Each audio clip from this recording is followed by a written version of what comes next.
গণ অভ্যুত্থানে ফ্যাসিবাদ বিরোধী রাজনৈতিক দলগুলোর মধ্যে যে ঐক্য দেখা গিয়েছিল দিনে দিনে সেটি যেন অনেকটাই মলিন হয়েছে। সাম্প্রতিক সময়ে রাজনৈতিক দলগুলোর সভা সমাবেশ আর বক্তব্যে সেটি আরও স্পষ্ট হয়েছে। বিএনপি এটিকে নির্বাচন পেছানোর ইঙ্গিত হিসেবে দেখছে। নির্বাচনকে পিছিয়ে দিয়ে নির্বাচনকে অনিশ্চিত করে রোববার বিএনপির ভাইস চেয়ারম্যান শামসুজ্জামান দুদু একই শঙ্কার কথা উল্লেখ করেন। বলেন, সরকার নির্বাচন ঠেকানোর যত চেষ্টাই করুক না কেন ফেব্রুয়ারির মধ্যেই জাতীয় নির্বাচন হবে। প্রজন্ম দলের প্রতিষ্ঠা বার্ষিকী উপলক্ষে জাতীয় প্রেসক্লাবের সামনে আয়োজিত সমাবেশে এসব বলেন তিনি। বলেন, গণ অভ্যুত্থানের আকাঙ্ক্ষা বাস্তবায়নের একমাত্র পথ নির্বাচন। আমরা নির্বাচনের মধ্য দিয়ে প্রমাণ করব বাংলাদেশের জনগণ বিএনপির সঙ্গে আছে, বাংলাদেশের জনগণ শহীদ জিয়া বেগম জিয়া তারেক রহমানের সঙ্গে আছে। এবং সেই নির্বাচন আপনারা ঠাকানোর যত চেষ্টাই করেন না কেন ফেব্রুয়ারির মধ্যেই জাতীয় সংসদের নির্বাচন হবে। এদিকে সংকট সমাধানে জাতীয় ঐক্যকে বেশি গুরুত্বপূর্ণ মনে করছেন বিএনপির যুগ্ম মহাসচিব শহীদ উদ্দিন চৌধুরী অ্যানি।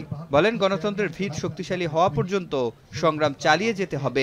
জিয়া উদ্যানে বৃক্ষরোপণ অনুষ্ঠানে একথা বলেন তিনি। হাসিনার বিচার সবার আগে আমরা চাই এবং করতে হবে, এর কোনো বিকল্প নাই। তাই ঐক্যটাকে সবচেয়ে বেশি প্রাধান্য দিতে হবে। এখানে জাতীয় ঐক্য, রাজনৈতিক দলগুলোর ঐক্য, সর্বসাধারণের ঐক্য, এবং এই ঐক্যটা হবে সুদৃঢ় ঐক্য, ইস্পাত কঠিন দৃঢ় ঐক্য। একই অনুষ্ঠানে বিএনপি মহাসচিব মির্জা ফখরুল ইসলাম আলমগীর বলেন, 2026-এর ফেব্রুয়ারিতে নির্বাচনের মাধ্যমে বিএনপি জনগণের সরকার গঠন করতে চায়। সরকার প্রতিশ্রুত সময়ের মধ্যে নির্বাচন দেবে আশা প্রকাশ করে মির্জা ফখরুল বলেন, গণহত্যার জন্য শেখ হাসিনার বিচার নিশ্চিত করতে হবে। কেউ গণতন্ত্রে বিশ্বাস করবে, কেউ সমাজতন্ত্রে বিশ্বাস করবে, কেউ আপনার ওয়েলফেয়ার স্টেটে বিশ্বাস করবে।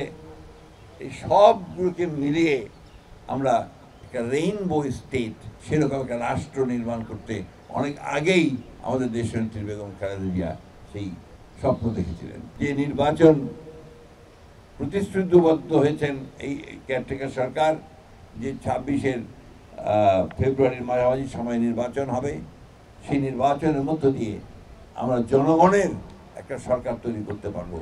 শেষে জাতীয়তাবাদী কৃষক দল ও আমরা বিএনপি পরিবারের যৌথ উদ্যোগে জিয়া উদ্যানে গণ অভ্যুত্থানের শহীদদের নামে বৃক্ষরোপণ করা হয়। সিফাত শাহরিয়ার, এখন, ঢাকা।